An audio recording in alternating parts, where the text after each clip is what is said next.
Bonjour, alors aujourd'hui nous vous parlons d'une petite plante originaire d'Afrique du Sud, le gazania, nommé ainsi en honneur au philosophe grec Théodore de Gaza. Les couleurs chatoyantes des fleurs, parfois bariolées, jaunes, mais toujours très vives, font la joie des jardiniers. Les feuillages vert luisants résistent particulièrement bien à la sécheresse. C'est une plante de conditions arides. Elle s'est d'ailleurs bien adaptée sur tout le pourtour méditerranéen. Chez nous, il faudra préférer une situation ensoleillée et assez sèche.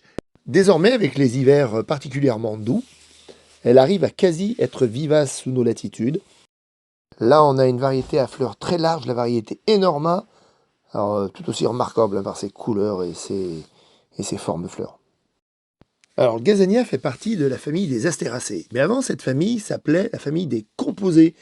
Et composés, parce qu'en fait, ce qu'on voit, la fleur qu'on voit, c'est en fait un gros capitule composé d'une multitude de petites fleurs à l'intérieur. Quand on coupe le capitule, on voit à l'intérieur des fleurs, alors plein de petites fleurs tubulaires. Là, ce sont les fleurs du milieu, hein, qui contiennent chacune une étamine avec du pistil, un pistil et des étamines.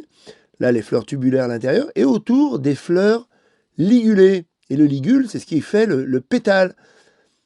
Alors, ces types de fleurs composées, on les retrouve chez le gerbera, comme ici, ou le souci, le calendula, ou chez l'ostéospermum, très proche du gazania. Mais la nuit, la particularité, donc, c'est que toutes ces petites capitules, donc ces fleurs, se referment pour se mettre à l'abri. Et on donne un aspect en bouton, on a l'impression qu'en bouton, pour encore mieux éclore en pleine journée, en plein soleil. Voilà, c'est dans les situations vraiment ensoleillées que le gazania donne tout son éclat.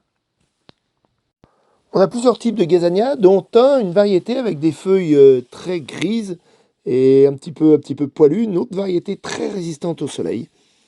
Voilà, les fleurs sont un peu plus petites, un peu moins chatoyantes, mais tout aussi sympathiques.